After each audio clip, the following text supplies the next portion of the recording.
about when they were coming for Nixon, they were protesting, and they had set up around the White House these school buses. And he says, what are those for? And he was with Kissinger. He goes, that's in case they break through the fences. Those will slow them down. And he said, he said to Kissinger, Henry, I'm afraid if they get through there, they'll come for us and kill us. That's where they should be. That's how afraid they should be of us. That's why, and guess what? Nixon gave us the EPA. He gave us OSHA. Right? He gave us the Clean Water Act, Clean Air. What? The most, we can't get that shit from Joe Biden 50 years later.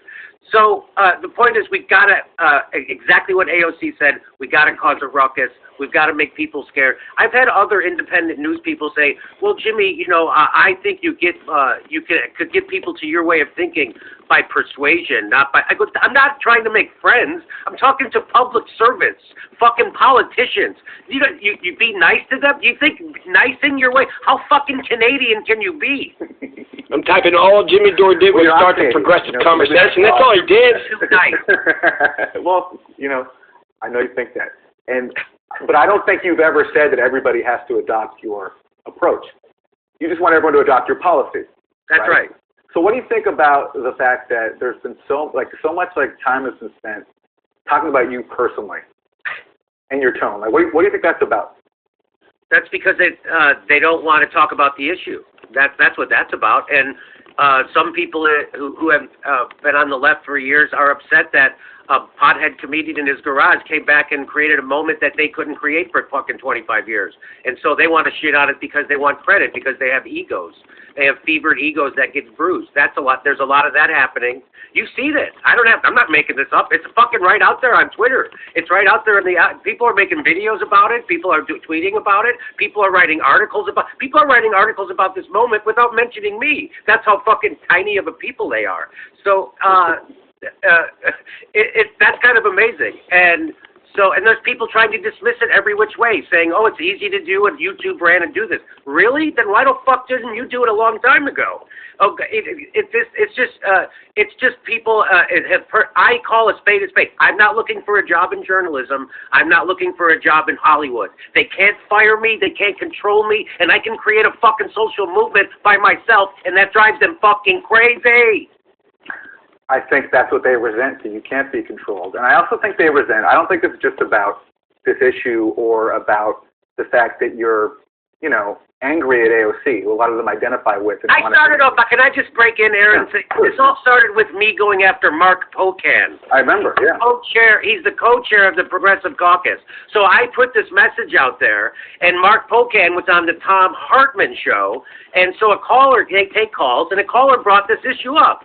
And then Mark Pocan tried to dismiss it disingenuously, gaslighting and lying about it, and he tried to make every bullshit excuse in the world. So I then made a video and put it at Mark Pocan. And the reason why this all shifted from him to AOC is because AOC responded publicly. She's the only one willing to respond publicly, and this is obviously coordinated. They're doing it so they can exactly do this thing. They can make Jimmy Dore look like he's being a meanie to a girl. She's a fucking elected representative. She's one of the most powerful people in the fucking world, you asswipes. You know, Ro Khanna's got the guts to come on my show, and he says, Jimmy, I'm part of the 0.001%. I'm one of the most powerful people in the world. If I can't face a question from a comedian, I shouldn't be in this job. And he comes on my show all the fucking time. And that's exactly right. I'm fucking pressuring as hard as I am raking over the coals politicians when they don't follow through on what they said they were going to do in the middle of a fucking pandemic. I will rake them over the coals.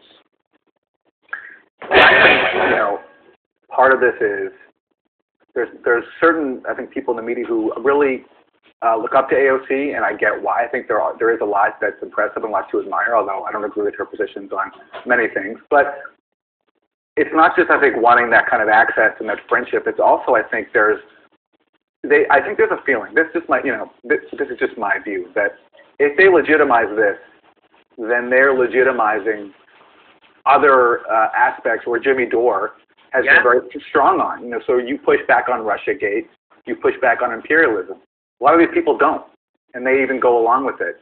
Well, I used to look at the Young Turks where they slandered Julian Assange. They repeated CIA talking points repeatedly, constantly. You know that. I brought you when I had my show there. I would bring you on and to debunk their bullshit in their fucking studio in real time, which is why now I get bad faith attacks from Anna Kasparian, who smeared Julian Assange, took money from NATO to give a tongue bath to war criminals, and she's got no fucking excuse for that.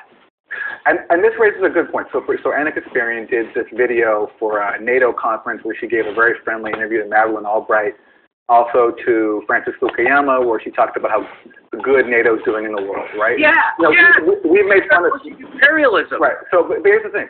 If someone who has supported imperialism, well, let's watch this video, like we have it here. Here's Max talking about it. Can everybody hear it? No, there's no volume, there's no audio. Yeah, we can't hear it.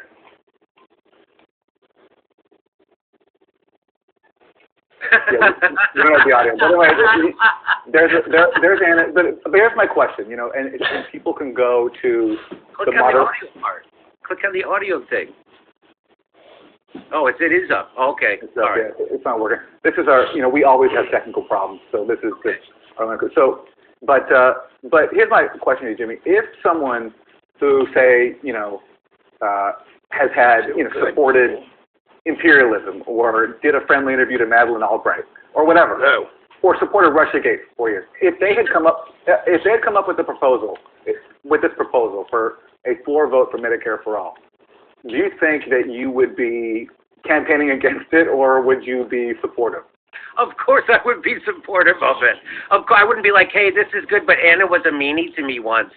And but what literally they're doing is protecting politicians from independent media's criticisms.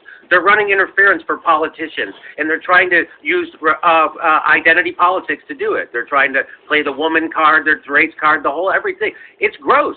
And people see right through it. I had Cornel West on my show last night, and I don't know if you saw that, but he told me to keep going, don't stop doing what you're doing. If you got to shout, shout. If you got to crack some of your jokes, crack your jokes. Do whatever you got to do, my brother. Keep going because you're free.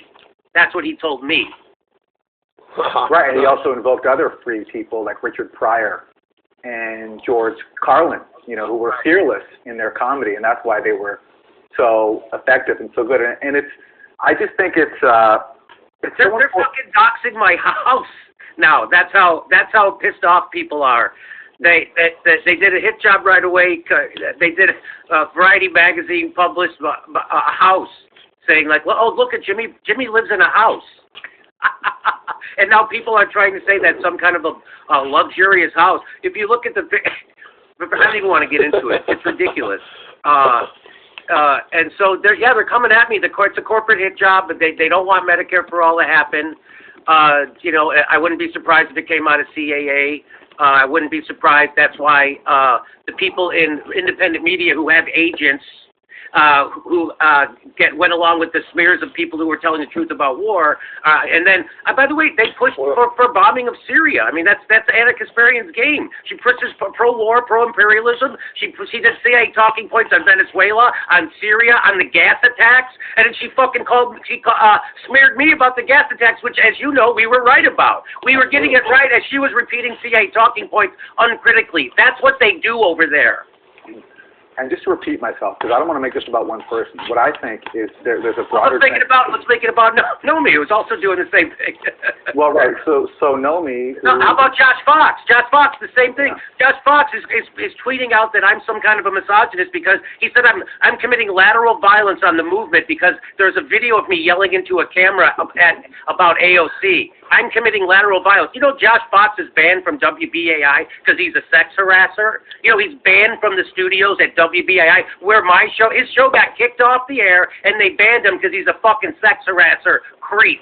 That's who Josh Fox is, who takes money from the Rockefellers and to fucking greenwash all the bullshit of the corporations. That he's a grifter, and he comes out, and so I just want to. So that's who these people are. And by the way, Josh Fox called you a Russian infiltrator. He said that he was on a show, and he goes, I don't want to say name names because I don't have any evidence. But I'll start with Katie Halper, Matt Taibbi, Aaron Mate, and they just started naming everybody. He goes, I don't have any evidence, but they're all Russian infiltrators. These people are pathetic, and they're being revealed by a fucking pothead comedian, and it is awesome. Well, I want to be fair to Josh and not adopt the standard that he adopted against us in suggesting that we were Russian pawns or infiltrators, and say that, someone accused him of something, but that doesn't mean he's actually guilty of it. I just want to be fair to him and say that. But he was accused of bad behavior, and it's funny that he. No, it's a fact he's banned from W. That's a fact. Okay. So that's not speculation that he's banned from his show got taken off the air and he's banned. That's a fact. Okay, fair enough. I don't doubt it. Ben, there was some people were saying in the comments that your volume was low. Do you want to try it again now? I'm now being called a Fed. People are saying I'm a Fed now. From people who whitewash the Democratic Party and always find an excuse to justify whatever Democratic Party leadership wants. They now think that you're the Fed. It's incredible. That was pretty sad. And by the way, Ben, I think because you're not wearing earphones, it's echoing. If you have them. Okay, good. So that was crazy. I saw that. Ben Dixon said that. Is that his name? Ben Dixon? I don't know. He called you a Fed, and I guess that makes us accessories because we go on your show, you come on our show. I'm a Russian. You're a Russian, a Fed. And I take money from Assad. I don't know if you saw that too. So I'm anti-war, and I'm for Medicare for all. So if you don't know everybody, I'm going to let you in on a big secret. I'm in the pocket of big peace and socialized medicine. Well, that's where the money is. You know what's funny about the Assad thing? So this is an allegation from that basically a bunch of us, me included, I won this award too. There's this group called it's like a nonprofit based in California called the Association for Investment in Popular Action Committees, APAC. So it's a funny play on words. And they basically give like these small awards to like fringe anti-imperialist journalists. Like I won it. I think Ben, you won it too. Jimmy, you got it. Yeah. And then I think Max has gotten it. Anya from the Gray Zone's got it. So basically, everyone who's on like the fringe, whatever you want to call it, anti-imperialist left has gotten it. And there became this thing that all of a sudden. By the way, I just want to point out that used to be called the left, but now it's called the fringe. Yeah. Because the mainstream U.S. left has normalized support for war and sanctions and humanitarian intervention. Yeah. It shouldn't be fringe. Yeah, no, but this is part of the dynamic that's trying to smear Jimmy. It's the same thing. They're trying to make this a fringe position and trying to make someone who advocates these positions unacceptable. But they don't have the right to try to present a proposal to AOC and put something on the table because they happen to apply their principles of decency across borders that don't stop at the